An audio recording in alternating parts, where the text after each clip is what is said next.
So Jeff, we're talking trademarks today, and I always think it's really interesting to hear kind of like the stories of, before we even dive into like what is a trademark and how much does it cost and the process and things like that. Can you give an example of maybe a brand that, you know, didn't have their trademark in place or set it up improperly and had issues and had kind of fallout? Because I think that'd be kind of nice to set the tone for the rest of the discussion with a real example. Real example. Yeah, sure. No, there are a lot of them to come by. Trademarks, for how inexpensive they are, they're easy to mess up. And so while I would recommend some people maybe try their hand at the initial stages in patents, I can't recommend that for trademarks because once you mess it up, there's no saving it, right? You got to start over. So recently, what happened was a guy reached out to me and said, "Hey, I'm trying to figure out what's going on with my trademark filing. I hired a guy in a different part of the country. He was actually foreign, filing from Australia, I believe. And I hired this guy, and he emailed me back, and he said, "Hey, I have to put this trademark in my name, not your name, because of these reasons." And I immediately knew what was going on because if you're a foreign applicant, you have to use a U.S. attorney. It's like a requirement. This guy that was selling trademark services for people in the e-commerce space is not a trademark attorney. He's not an attorney at all. And that raises all types of questions, right? Like you have to declare when you file your trademark that all this information you're filing is correct, including like that you're the owner. And so he's declaring that he's the owner when in fact he's not the owner. And then he notifies the real trademark owner after the fact to let him know, oh, this is what we did when we filed, to basically get around the laws. And so, so this guy had to essentially refile from the beginning. Yeah, I wouldn't even try to salvage that because you've got like questions of validity from the very beginning of your mark. And if you ever try to enforce it, you're probably going to have people raising those questions saying, well, we might infringe, but your mark isn't valid because, you guys lied. And even if the owner didn't know that the lie was happening, the trademark was still, obtained through some level of fraud. That's a major issue for this guy that's been selling these services. And I actually called him because I think it's terrible for the applicants, but it's also unauthorized practice of law can get you in big trouble, both with your state and with the U.S. Patent and Trademark Office. So I called him and I said, "Hey, you're not doing yourself any favors." He ended up canceling the mark, refunding the money. I think he's still selling the services, but that's a different story. That sounds like an episode of Suits. I think I've seen that one where he's yeah, it just took longer than the 25-minute slot. Yeah. That's amazing. I mean, so before we even get into like what a trademark is and why a brand needs it and what it does exactly, it's good to know that if you don't set it up properly, you can put yourself in trouble. And maybe even go down the road, like you're saying with these brands, they go really far down the road. They think that protection's in place, and something might not pop up for a couple of years before they realize it's in place. Yeah, I can't tell you how many. In fact, I've got some good friends I'm thinking of at the moment who had a business that was doing quite well. And part of their pitch to people was, "Hey, we have this trademark on this thing." And of course, I hear that. I'm like, "That's awesome. I'm going to look it up." I look it up and I'm like, "You don't have a trademark for the product. You have a trademark for the service of some other stuff. Like you can get a trademark registration. You can get the actual certificate with the seal, but it might not be for the right thing that you're actually selling. And in that case, you don't have protection for the thing you're actually selling." So, Wow. so it's just easy to mess up, 3 or 4 or 5 places in the application. Okay, so I think we've established that you could definitely get yourself into trouble by just kind of checking the boxes and saying, oh yeah, we have it in place. We paid a guy, we did it or whatever, to get it in place. So now that we kind of have that settled, maybe let's even walk through like what is a trademark? How does it work? What does it protect? And how is it different from, say, like a copyright or a patent or something like that? Yeah, those are great questions. And they're the basics that we address with most everybody who's new in the space coming in. So at a fundamental level, there are different types of intellectual property protection, right? You can protect your technology, you can protect your brand, you can protect your original works of authorship, your music, your lyrics, your videos. And then there's other kind of unregistered levels of intellectual property protection. But at the basic level, trademarks protect your brand.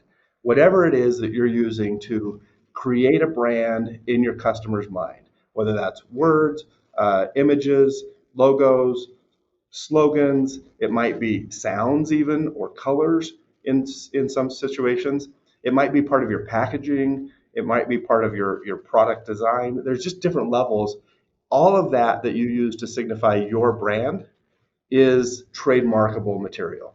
And that's, in contrast to something like copyrights, which is when you have what's called an original work of authorship, where you create something.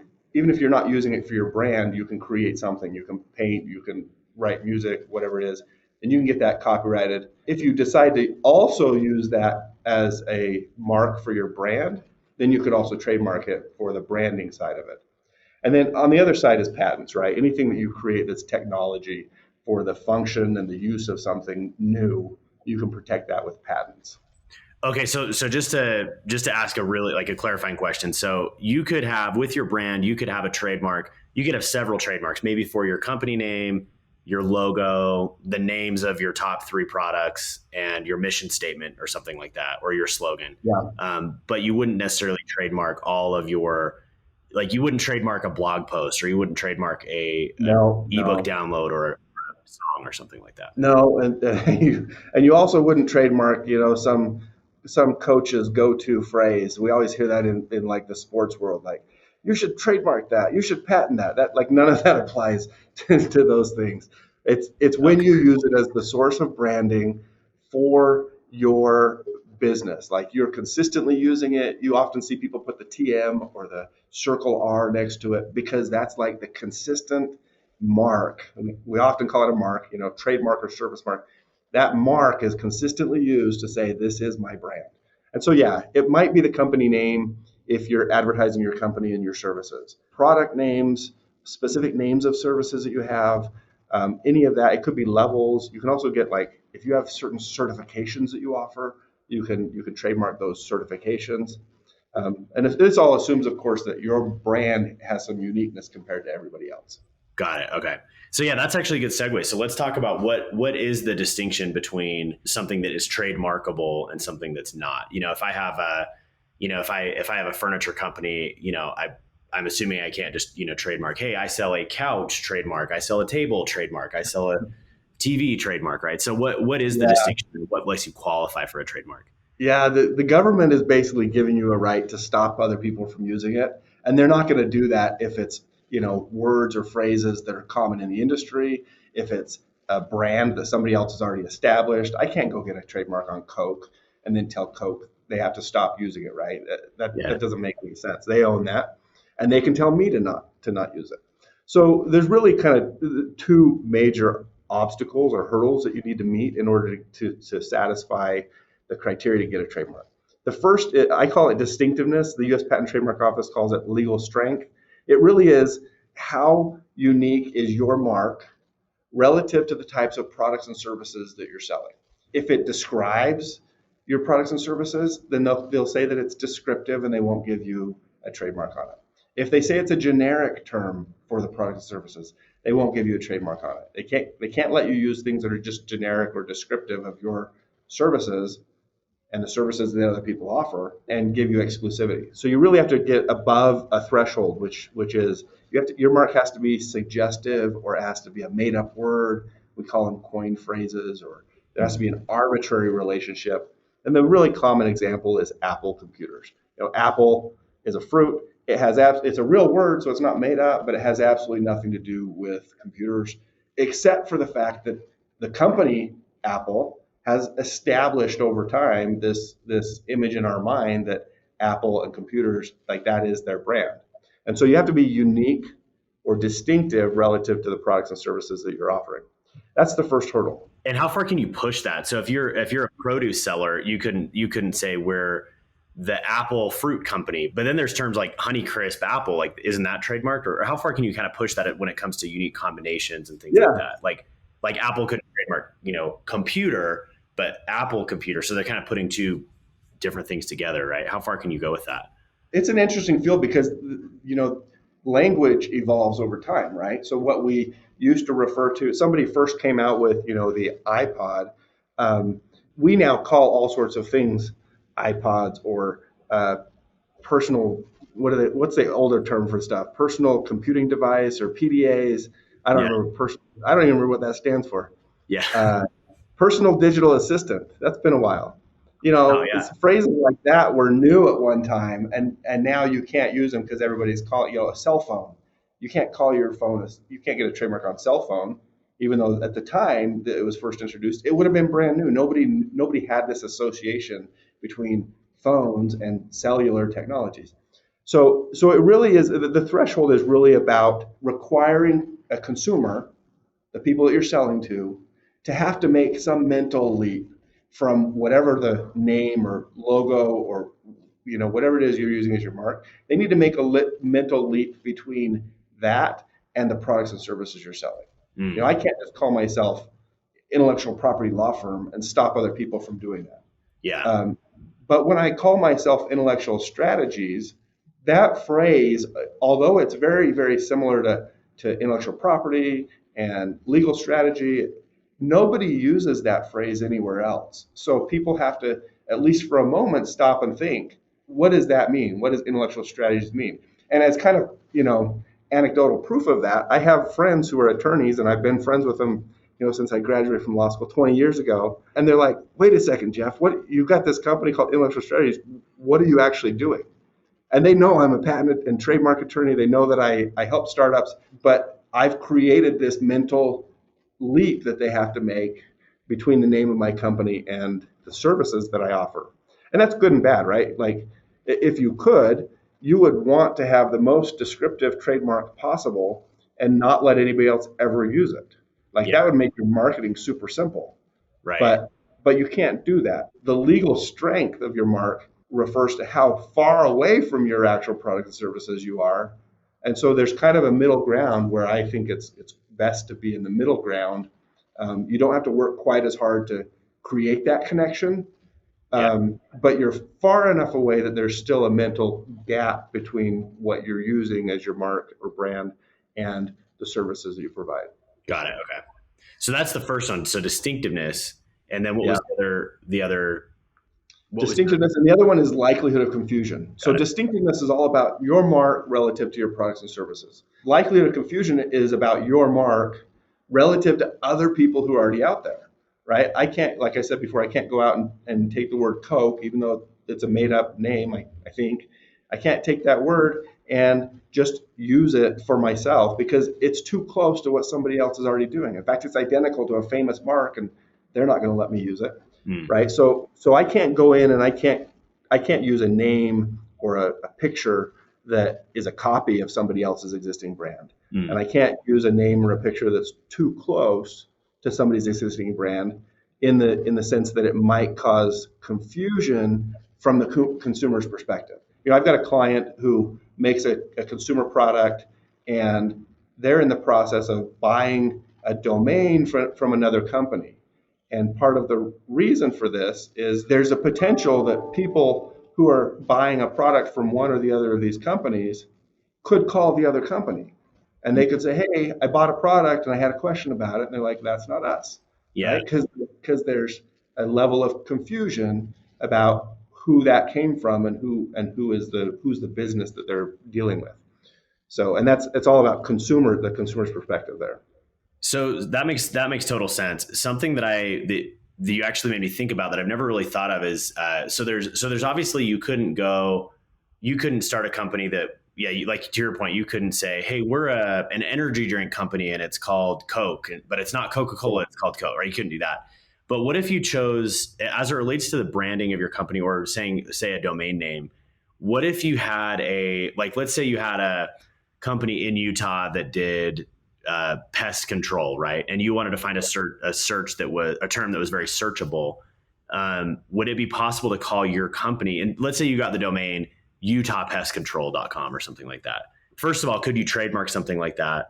And if not, what would be the relationship between maybe like your domain that you would use for marketing and the actual name of your company and the actual trademarks you apply for? Does that make sense? Yeah. I have to kind of segment this in my mind because there are some laws and rules about geographic location and describing something that has a geographic origin to it. like wines or cheeses and things like that. Pest control doesn't really come from a certain geography, so that doesn't really apply. But just know that there's different levels of things out there. But if you want to call yourself, Utah Pest Control, and you're in the Utah market, an examiner is going to say you're in Utah, you're trying to sell pest control to consumers in Utah. You're probably just describing the service and the area that you're in to your consumers. That might not meet the level required to be distinctive enough from, it doesn't have that legal strength or that distinctiveness to meet the threshold to be registered. You could Right. argue that putting the word Utah in there, might add something because Utah doesn't describe your actual services, but you're kind of not too far above the threshold if you're above it at all. But so that's something that's something a brand might want to think about is they might want to have their domain or URL, their actual brand name, and then their trademarks. Like there might be some kind of balance there between, because, as a marketer, I would make the case that, hey, if you could get utahpestcontrol.com, you should probably do that. But you're saying maybe that wouldn't be smart to brand your company with that, but maybe you use that in your marketing or something. So there's probably some kind of relationship there with. I often, and I'm not a branding expert per se, but I often recommend to people, if you want to get your trademark quickly and easily, clearly meet the requirements for distinctiveness and likelihood of confusion by choosing a mark that's different from everybody else and doesn't describe the goods and services you're doing. And then maybe pair that up with a website. Your website might be descriptive, right? It might be exactly what you're doing if you can get the site, or you might put your unique name and put a logo that shows what you do, or a slogan that describes what you do. I've messed around with that with my own law firm a little bit. Intellectual Strategies, a law firm for strategic innovators. So because I want people to know I'm a law firm, but intellectual Strategies doesn't tell them that directly, and so I put that on. And now they know, oh, there's a law firm, and they're, Intellectual Strategies. That sounds like they're probably in the IP space, and they're strategic. So Yeah, you don't want somebody seeing your brand, or to your point, being so distinctive that they say, hey, we have no idea what you even do, right? So it sounds like you want to have some kind of, and I know this isn't a branding discussion per se, but you want to have some level of distinctiveness and some level of descriptiveness so that you're both unique, but people understand what it is that you offer as well. yeah, and that's where suggestive comes in. So you've got generic, merely descriptive. Up here, you've got these made up words and arbitrary phrases. And right in the middle of descriptive and arbitrary is this sweet spot called suggestive. It's close. It kind of suggests or hints at what you're doing, but there's still a mental leap that consumers have to make. And then you pair that up, like there's in intellectual property, getting a trademark is great. Much better than just getting a trademark or getting a patent is creating layers of protection for your company. So your trademark is one of those layers, and the way that you advertise, the types of stuff you say, maybe the copyrighted material you create, or maybe the product or packaging design that you have, or the technology, like layering all these things together, all of a sudden becomes very robust. Got it. So you've talked about the layers to it. You've talked about the attributes of what makes a trademark. What is it exactly? Is it just, it's obviously more than just having your name and putting TM next to it. What is it exactly? And then what is the difference between a TM and an R, and how does that all work? Yeah. So, I mean, the trademark really is coming back to, it's something you've chosen to use that's distinctive to you and your services for your brand. And so Okay. whatever that is, that's what you're going to stick with, right? And you can have different things for different products or product lines, whatever. But that is your marker. You want people to see it, and you want them to eventually identify that comes from you, immediately and exclusively. What people do then with the TM and the R is they're basically telling people, hey, this is our trademark. We're putting you on notice. Notice is good in the sense that once somebody has notice officially, then you've told them that that's your brand. And if you sue them, there are different consequences for somebody who knowingly infringed your brand versus someone who didn't knowingly infringe it. So the TM is a little bit more of the informal way of saying, this is my brand. It's not registered with the federal government, but I am using it as a brand. Or maybe I've even registered it at the state level, which is not as common, but it's available.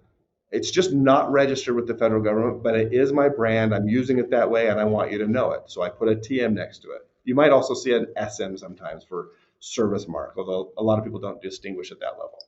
So that's just saying I'm using it. And you should use that. As soon as you come up with your brand and you start putting it out into the market, you should start using the TM with your brand. There's nothing wrong with doing that. You don't need to wait. You don't need to get permission from anybody. You just need to say, this is my brand and I want you to know it. And so I'm going to put a TM next to it. This is my logo. It's my official branding mark and I want you to know it. Put a TM next to it. And you don't have to do it every time, but putting it in, once on a web page is great so people know. Once you go through the federal registration process, you'll get a certificate saying, that they've granted you a registration for your mark, and then you can put the Circle R next to it. And that has even better, stronger power to it. It's so strong, in fact, that you don't need to use it because, it's better if you do, but even if you didn't put it on there and someone didn't know about your trademark registration, they truly didn't know about it, having a federal registration puts people on what's called constructive notice. And the court will say, well, that's fine that you didn't actually know about it, but you should have because it's registered. Got it. It's in the database, and you should have looked in the database and seen that it was registered.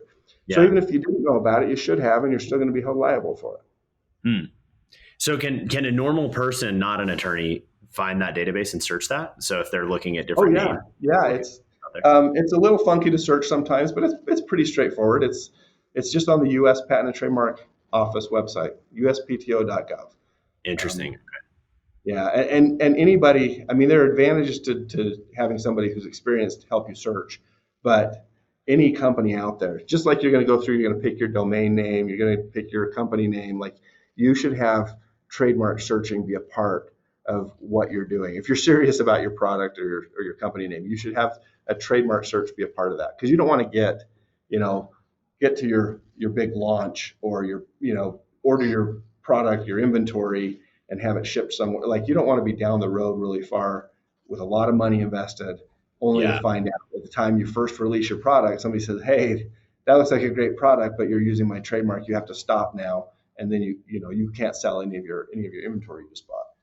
Yeah, it seems like in your shoes, and having done the process myself in the past too, it seems like you would the ideal client for you to talk to would be somebody that's done some level of research and at least kind of knows, hey, here's other people that are out there doing something similar. Here's the name I can get for my website. Here's the name. Here's a couple options.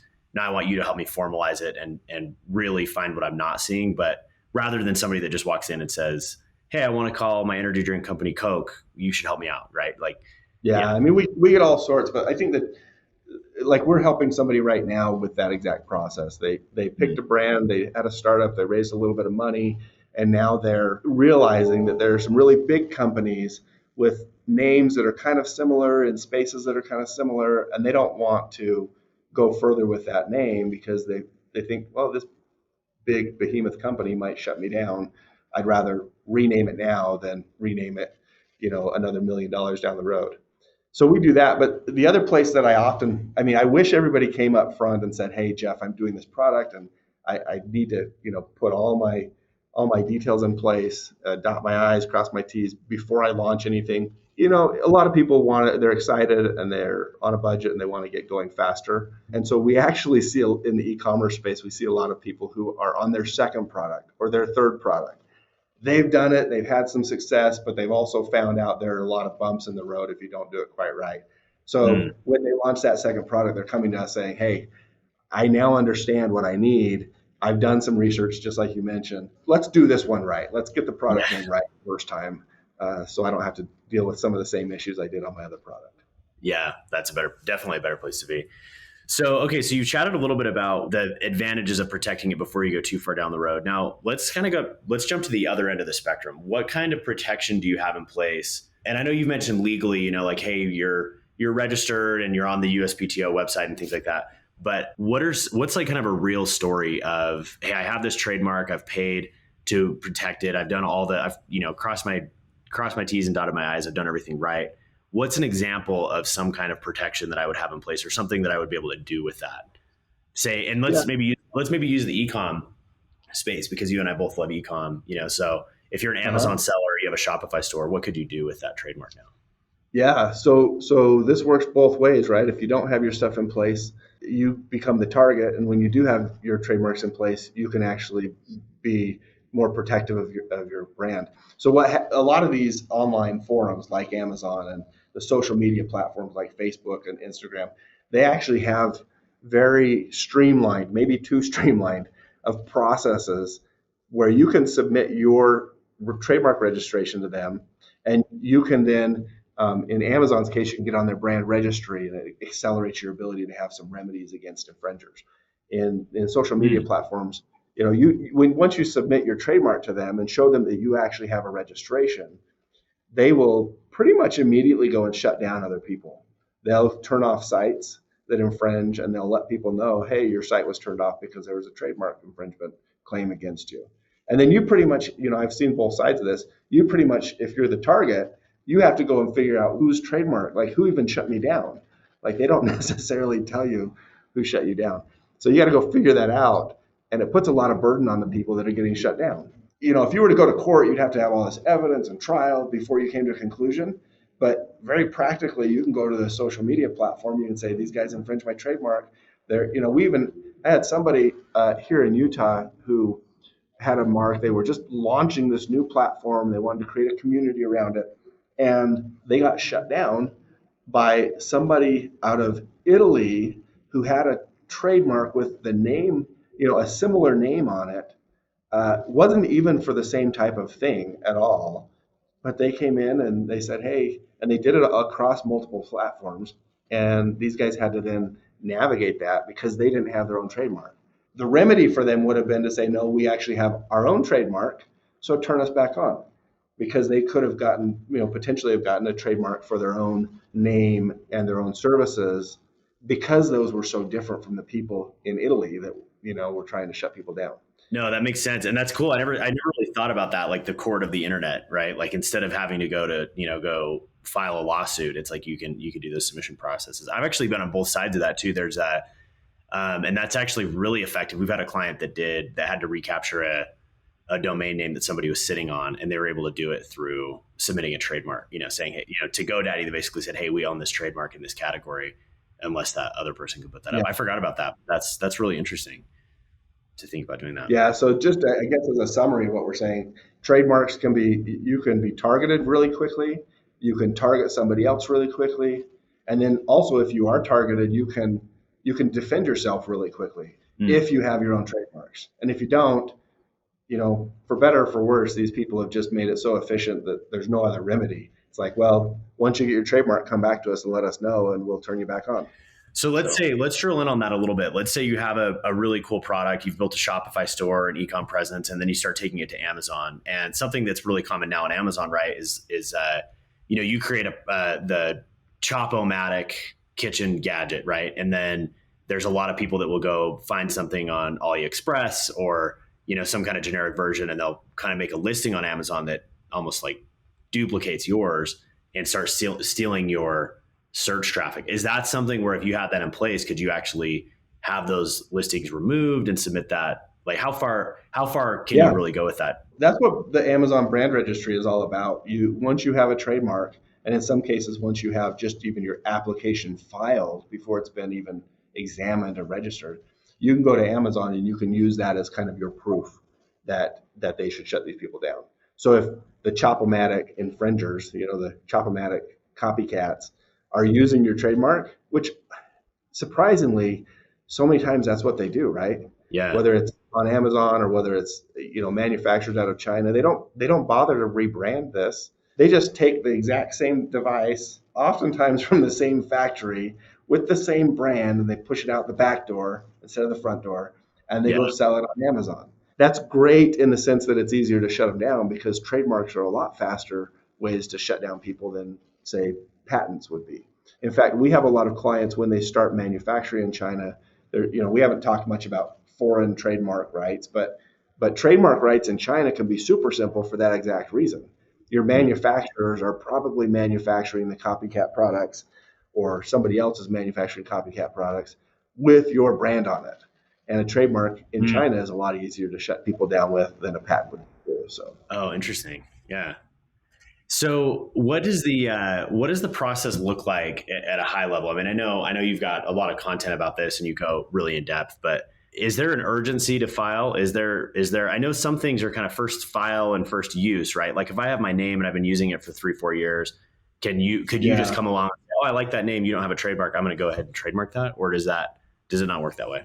So generally speaking, there's a big caveat to this. Generally speaking, there's not a big rush to file your trademark application because you do have some of those rights by using the TM even before you get registered.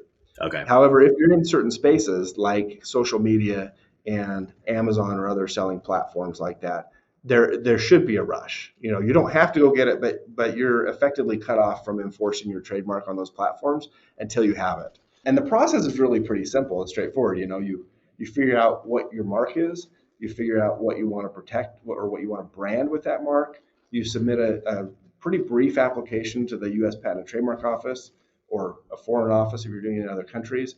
And then, in the U.S., it takes 3 to 4 months before they pick up your application, and then they'll examine Hmm. it. They'll look at those two questions that we talked about, plus some other formalities. Is it distinctive? Is there a likelihood of confusion with somebody else's mark? And once you meet those hurdles, they'll publish it and they'll allow it, and it'll go and you get your registration. You could be done in as little as about 6 months if you've chosen your mark well up front. And if you haven't, if you have more back and forth, it might take you 9 to 12 months to get through that process. Got it. So it's pretty straightforward. It's not very expensive. Overall, it's probably a tenth of the cost of getting a patent on your invention. We're talking a few thousands of dollars typically instead of tens of thousands of dollars. Oh, Um, interesting. and so it's a magnitude of difference easier than the patent world. And the enforcement, because of these platforms, is multiple magnitudes easier than the patent world. Got it. So it seems like it is something you want to do earlier in the process than probably most people are doing. Maybe not so early that like with some of our clients we'll work with and they're still trying to figure out their product market fit and they might pivot a few times and Yeah. that might even include changing their domain or the name of their company. So that'd probably be too early to if you're not in that stage yet, it's probably too early to file anything. But as soon as you really lock in, you say, hey, here's our name, here's our website, here's our social. Like that's probably the time to, especially if it's only a few $1,000s to get started. That's probably really the time to jump into that. Yeah. Yeah, it is. And that brings up a good point, Shane. I should mention that, it really depends on your business, right? All of this is business specific. If you're a startup, you're on a budget, you're going to probably push off. If you might be pivoting your names or your brands, you're going to push this off a little bit. If you're a bigger company and you've got product lines and you've got a technology roadmap and you've got maybe a team helping out with this stuff, those guys are planning ahead a lot more. And Yeah. so we often, for those companies, will file what's called an intent to use trademark application. So trademarks always require, before you can get a registration, that you're actually using it in interstate commerce here in the United States. So you have to be actually selling your product or offering your product or advertising it in order to finalize the registration. But the trademark office allows you to kind of put a placeholder in beforehand if you want to. It's called intent to use. You file it, you say, hey, I have an intent to use this mark on these types of products or services. And they'll let you go through the entire process, start to almost finish, just based on your intent to use it. And then once they do that, you can have an allowed mark that's just waiting for you to submit that example or specimen of how you're now using it in commerce before they print your certificate for you. So you can actually reserve your brand well, as many as 3 or 4 years in advance, if that's part of, what makes sense for your business. And then for others where you're not planning that far ahead, you're looking months ahead instead of years ahead, you probably are not going to be spending as much on trademarks up front until you finalize your brand for your company and your products and stuff. Got it. Interesting. Okay. And then when it comes to let's say I'm a founder, I'm running an e-commerce store or something, and I'm hearing this, and I'm like, okay, Jeff, I want to work with you to lock in my trademarks. What does the process look like in working with you? Is it can I have a call with you, or are you going to hit the timer? Are you going to be billing by the second, the minute you pick up the phone, or and also what's the likelihood of actually getting it Shane, right? I'm billing right now, Shane. Is this billable? Yeah, this is billable. If So, and if I call you, we go through the process and I wire you money and say, hey, let's get started. Is it like a 50-50 shot? Like, is there a chance that I'm going to pay you a bunch of money and never get a trademark? Or speak to kind of how you would work with somebody coming into your firm and what the likelihood of success would be? The strategy is kind of specific to each business. But what we do to try to make it simpler for businesses is set kind of flat fee, fixed scope packages. And what that really means is if you've done all the research that you want to have done on your trademark and you want us to just file it, we'll do that step and we'll just set a fixed fee for it, right? Other people come in, they say, hey, I'm exploring names and I want you to review these 5 or 10 names and figure out which ones have a higher chance of success through the process. And we'll do, what we call clearance searching. We're searching to make sure that path forward is clear. And then other people say, hey, I'd like to engage you to do the search and then move straight into the application, assuming it's clear. And if it is clear, then we'll do exactly that. If we hit somewhere in the process, hit a bump and we say, hey, we did the search, we think that there's a higher level of risk here going forward, or in other words, a lower likelihood that you'll get your trademark granted, then we'll pause it there and we'll come back and we'll revisit it. And some clients will then pivot to a new name. Others will say, I'm going to go a different direction. In that case, we don't use the rest of the fee. We just refund it. Got it. Okay. So it's definitely not an all or nothing kind of process. It's not. No. It's staged. We've broken it down into stages and blocks, and we'll show you exactly how we step through those. So it's really transparent on our end and pretty straightforward. So cool. All right. And then as we kind of wrap up, what would you say to encourage somebody that's maybe looking at taking that step and doesn't really know what to do, or, feels like it's too overwhelming, or what kind of advice would you give somebody in that stage who's maybe hearing this and they're feeling a little nervous, maybe I did it wrong. Maybe I need to, and maybe they're even feeling embarrassed to call you and talk to you and say, oh, I can't believe I did. Because they messed something up. Yeah. What would you say? I've seen a lot. I've seen it all, right? And so we often set up a strategy call up front. We don't charge for that typically because we want to make sure that it's a good fit. We have to make sure that we don't have conflicts with other clients. So we'll do an initial call with people. We'll figure out what the issues are. And if nobody should be embarrassed here, right? This is business. We all make mistakes in the process, and they're not even mistakes. Like we go down a path thinking that's the right way, and then we see, wait, no, that's not as good. I found a better way. You can take that path. Like redirecting or pivoting. There's absolutely nothing wrong with that. Even trying to file your own trademark and realizing that you did it wrong, we'll help fix that if we can, or we'll help get you on the right track, even if we have to kind of come back to the start and begin over.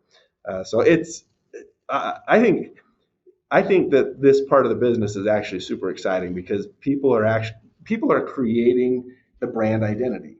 People are like, this is who the business is that you're creating. This is who the product is. And so there's a lot invested in it. Sometimes people are very emotionally attached to stuff, and we tell them, well, that's fine. There's a higher level of risk if you go forward with it. And we have people still do that. So we'll talk with you and figure out where you fall on the spectrum with your budget and your risk tolerance and how much you've invested into this launch already and might want to move forward regardless. Like we'll walk through and find the best path forward. Cool. Awesome.